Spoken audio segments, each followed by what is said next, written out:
Menjadi seorang pendongeng itu tugas yang mulia, mencerdaskan kehidupan bangsa sesuai dengan undang-undang loh, benar nggak sih? Benar.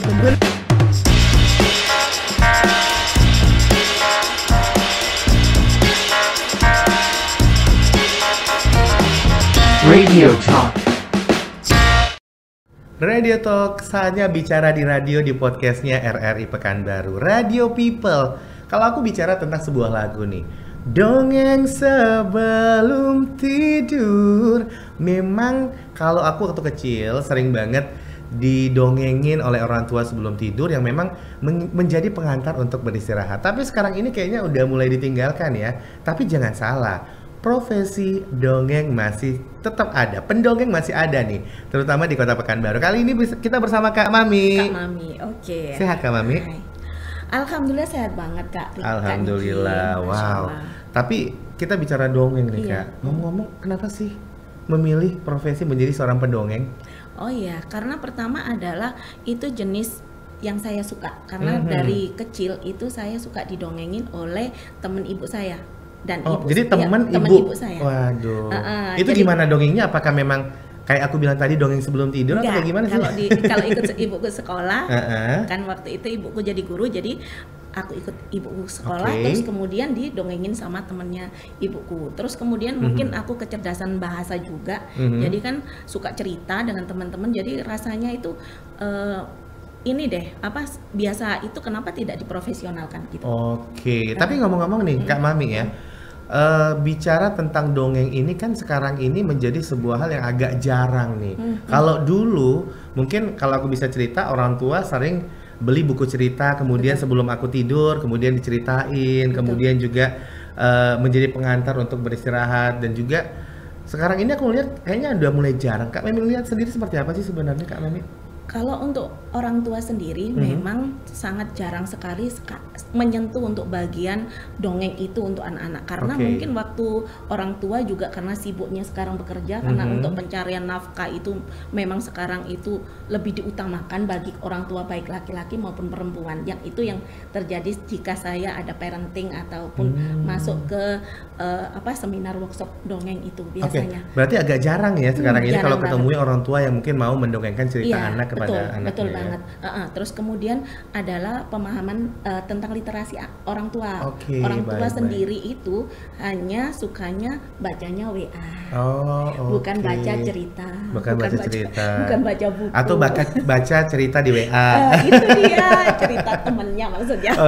Tapi yang pasti ngomong-ngomong nih, kalau bicara tentang dongeng, antusias dari anak-anak sekarang ini kayak gimana sih? Apakah memang masih suka dengerin dongeng atau kakak sering pergi jalan-jalan untuk mendongeng ke sekolah-sekolah atau ke tempat-tempat tertentu tuh kayak gimana sih? Iya, kami itu biasanya kami kan tergabung dalam tim Kampung Dongeng ya. Jadi tim Kampung Dongeng. Oke, siap. Kampung Dongeng. Jadi tim Kampung Dongeng ini ada di berbagai macam daerah di seluruh Indonesia. Di Pekanbaru ini ada sekitar 6 pendongengan. Ada 6 orang pendongeng. Baik. Terus kemudian ini pun banyak proyek yang ada sponsornya juga yang kita roadshow, baik ada sponsor maupun tidak ada sponsor. Nah, ini kita melakukan roadshow dongeng ini, kalau kita lihat bukan hanya antusias, mereka selalu bilang, "Kakak, kapan kembali lagi?" Karena sebenarnya guru itu juga mempunyai kewajiban untuk memberikan materi dongeng sebenarnya karena ada di bahasa Indonesia, tetapi itu tidak terjadi, mungkin tidak sesuai ekspektasi anak-anak. Jadi kalau waktu ada pendongeng datang itu selalu pertanyaannya, kapan kembali lagi? Waduh, berarti memang kalau bicara tentang diminati, dongeng masih sangat diminati gitu sekali. Apalagi untuk di anak SD ke bawah. Kalau SMP SMA mungkin story gitu, motivasi cerita gitu. Tapi ngomong-ngomong nih Kak, bicara tentang belajar mendongeng, gimana sih ceritanya kakak hingga akhirnya bisa jadi seorang pendongeng, akhirnya benar-benar fokus dan menggeluti dunia dongeng? Sebenarnya kalau dibilang, ada orang bilang kalau mendongeng itu udah ada bakatnya, itu belum tentu, karena itu hal yang skill yang bisa dilatih. Nah, jadi saya itu awalnya jadi guru TK, kemudian setelah itu saya tidak pernah ikut lomba waktu jadi guru TK, cuma saya setiap di kelas itu suka ceritain anak-anak. Alhamdulillahnya saya bertemu waktu itu di Jogja dengan foundernya Kampung Dongeng, Kak Awam Prakoso. Jadi dari situ saya berniat untuk mendirikan Kampung Dongeng di Pekanbaru. Dari situ saya belajar secara profesional dalam mendongeng gitu. Waduh, jadi ibaratnya kalau bicara tentang bakat, bisa jadi bakat, tapi nggak mutlak bakat ya. Jadi dalam artian kalau kita punya niatan nih, aku pingin nih jadi seorang pendongeng, sebenarnya bisa dilatih ya? Karena saya membuktikan beberapa. Oh, gimana nih? Mungkin bisa sedikit praktis deh. Kita pingin juga nih, mungkin gimana sih caranya untuk mendongeng? Apa sih yang perlu dilakukan supaya kita bisa menjadi seorang pendongeng? Minimal pendongeng untuk keluarga atau aku punya ponakan ya, aku pingin dongengin ponakan aku, bisa gitu ya kan. Sebenarnya itu cukup simpel aja. Buku dibaca, kemudian dimasukkan di dalam imajinasi kita, terus ceritakan sesuai dengan apa yang kita kehendaki, apa yang kita baca tadi. Berarti sebenarnya bagaimana mendongeng itu kita memaknai dari cerita itu menjadi versi kita. Betul. Jadi akhirnya nanti kita menasehatin anak tidak dengan kata nasihat, tapi dengan masuk lewat cerita. Itu namanya bahasa persuasif. Wah, gitu. Keren. Yeah. Tapi ngomong-ngomong nih, aku sering banget dengar nih, Kak ya. Ada yang mendongeng menggunakan boneka. Kemudian ada yang mendongeng dengan menirukan beberapa suara. Misalnya dia mengisyaratkan suara hewan, kemudian juga kan misalkan cerita kancil, cerita-cerita yang memang ini, tapi dengan bahasa yang berbeda, suara yang berbeda-beda. Ini sebenarnya apa sih konsep? Itu masuk ke pendongeng profesional. Sebenarnya itu tidak diharuskan untuk pendongeng, karena setiap pendongeng yang nasional pun saya lihat belum tentu bisa menguasai teknik-teknik itu, tetapi dia bisa mendongeng secara baik. Kenapa itu? Itu adalah bentuk untuk membuat anak itu minat kepada kita dulu. Jadi salah satunya mengeluarkan suara-suara binatang, misalnya gitu kan, suara ayam, terus suara apa, bebek, kayak gitu ya. Nah, itu biasanya anak-anak akan cenderung ke kita. Setelah masuk ke kita, alam bawah sadar anak yang anak usia dini itu atau 8 tahun ke bawah itu biasanya otak bawah sadarnya langsung terbuka karena lagi menikmati sesuatu hal yang bahagia. Nah, itu ada, kalau di ilmu otak nih lagi, itu ada namanya hormon bahagia yang keluar. Setelah itu dia akan menikmatin dongeng itu dan memasukkan ke alam bawah sadarnya, sehingga menjadi karakter yang dia akan lakukan. Kalau sering dilakukan, dia akan berulang kali melakukan karakter yang seperti dia yang dia rasakan waktu mendengarkan dongeng gitu, secara tidak sengaja. Jadi ibaratnya kadang-kadang itu menjadi sebuah daya tarik, benar nggak sih? Betul. Dan itu akan dilakukan anak. Kenapa? Kalau kita lakukan dongeng berturut-turut itu, anak akan melakukan sesuatu hal yang kita masukkan pesan cerita tadi. Pesan moral, pesan-pesan khusus dan gitu itu ya. akan dilakukan anak pada saat dia dewasa, entah waktunya 5 tahun lagi atau apa, karena dia masuk di alam bawah sadarnya. Nah, kenapa dongeng itu termasuk mencerdaskan anak dan membentuk karakter anak itu. Waduh, sebenarnya jadi kalau bicara tentang menjadi seorang pendongeng itu tugas yang mulia, mencerdaskan kehidupan bangsa sesuai dengan undang-undang loh, benar nggak sih? Benar ya, aku juga jadi wah ternyata sebenarnya kalau kita ingin punya generasi-generasi emas ya dimulai dari kecil, masukkanlah dongeng-dongeng yang punya pendidikan moral untuk mereka, benar nggak sih? Benar banget, iya, itu tujuan kita gitu. Meskipun kita itu tidak terlalu tinggi ekspektasi kita atau paling tidak 0, berapa persen kita sudah mendidik anak-anak itu menjadi anak-anak yang lebih berakhlak mulia gitu, melalui pesan moral yang keren banget, melalui pesan moral yang kita sampaikan gitu. Wah, luar biasa. Apalagi sekarang ini lagi program pemerintah anti bullying. Jadi kami pun ada nanti HDN, Hari Dongeng Nasional, sebentar lagi itu Kampung Dongeng serentak seluruh Nusantara melakukan roadshow dongeng gratis ke sekolah-sekolah. Anti bully. Jadi dalam artian sebenarnya sih apapun bisa digandeng. Misalnya kita ngomongin tentang bullying, kita ngomongin tentang hoax, kita ngomongin tentang cinta budaya, apapun pesannya bisa masuk ya. Apapun.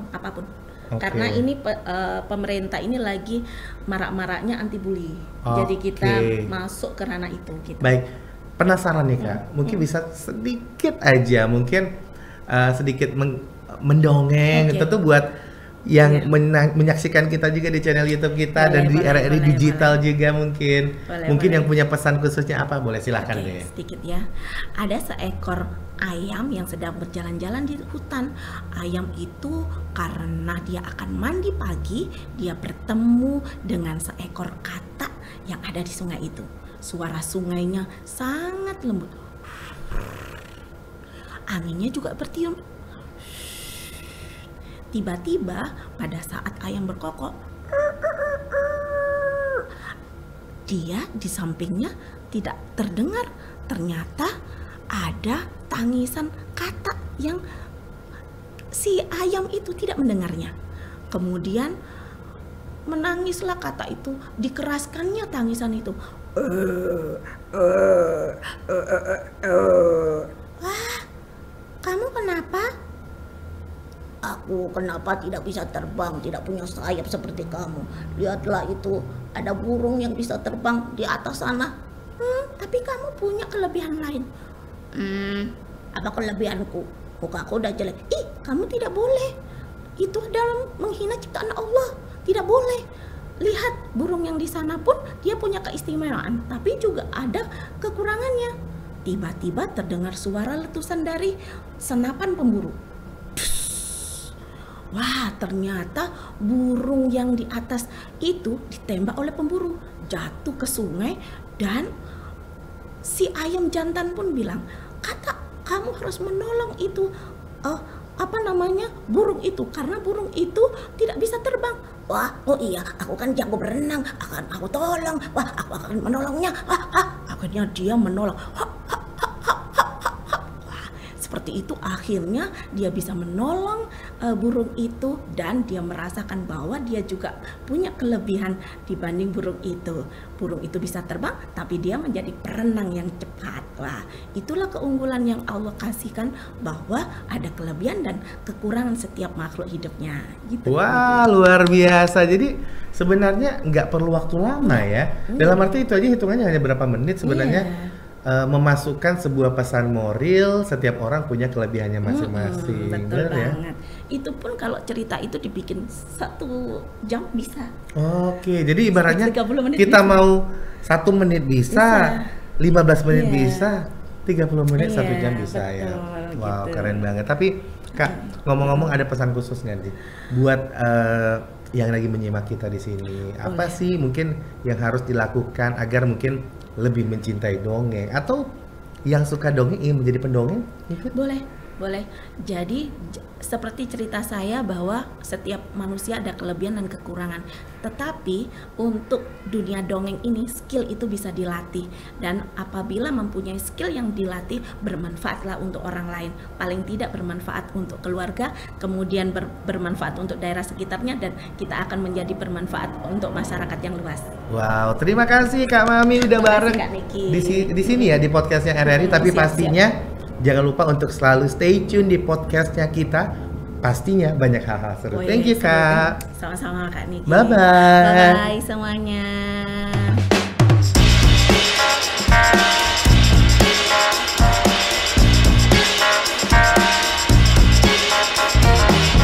Radio Talk.